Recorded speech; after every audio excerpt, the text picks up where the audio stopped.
Welcome back my YouTube channel.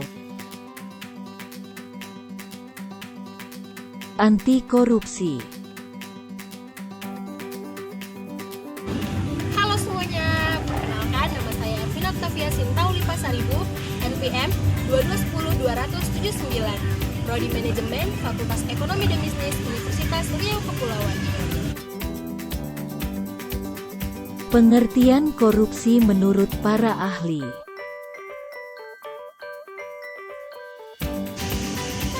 Menurut Sudarsono, korupsi adalah suatu perbuatan penipuan atau pengambilan dana, baik dana perusahaan atau dana negara, untuk kepentingan pribadi ataupun kepentingan orang lain. Pengertian korupsi menurut saya.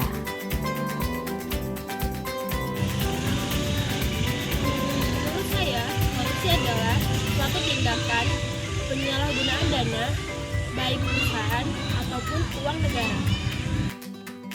Dampak korupsi yang dilihat dan dirasakan. Dampak dari korupsi yaitu kemiskinan. Kemiskinan terjadi karena ada penyalahgunaan dana oleh pihak yang bersangkutan. Misal dana perbaikan jalan atau jembatan. Ada pihak yang menyalahgunakan dana untuk perbaikan tersebut untuk kepentingan pribadi sehingga perbaikan tersebut jadi tertunda.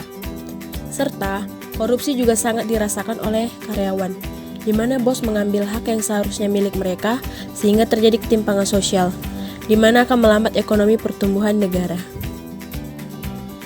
Kebiasaan korupsi.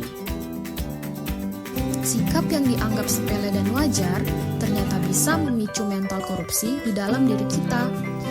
Bisa kita temui di sekeliling kita, mulai dari hal kecil seperti membeli makanan pokok di pasar.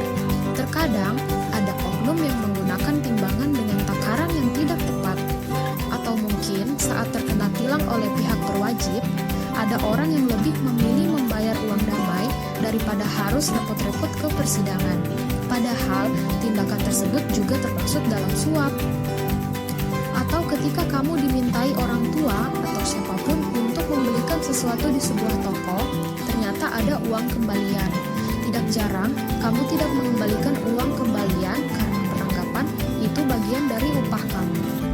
Korupsi tidak semua tentang uang, tetapi korupsi ada yang berbentuk waktu.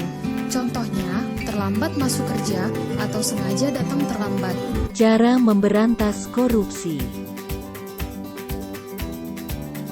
Fenomena korupsi sudah menjadi hal yang biasa. Maka, sebagai warga negara yang baik, apakah kita hanya tinggal diam saja? Tentu tidak. Kita bisa meninggalkan budaya korupsi dengan cara menanamkan sifat anti korupsi dalam kehidupan sehari-hari, dengan selalu bersikap jujur dalam perkataan atau perbuatan, disiplin, dan bertanggung jawab dalam melakukan kegiatan apapun. Itu semua dilakukan sebagai upaya untuk menghindari tindakan korupsi yang bisa merugikan diri sendiri dan orang lain. Mari kita wujudkan Indonesia bersih dari korupsi. Sekian, terima kasih.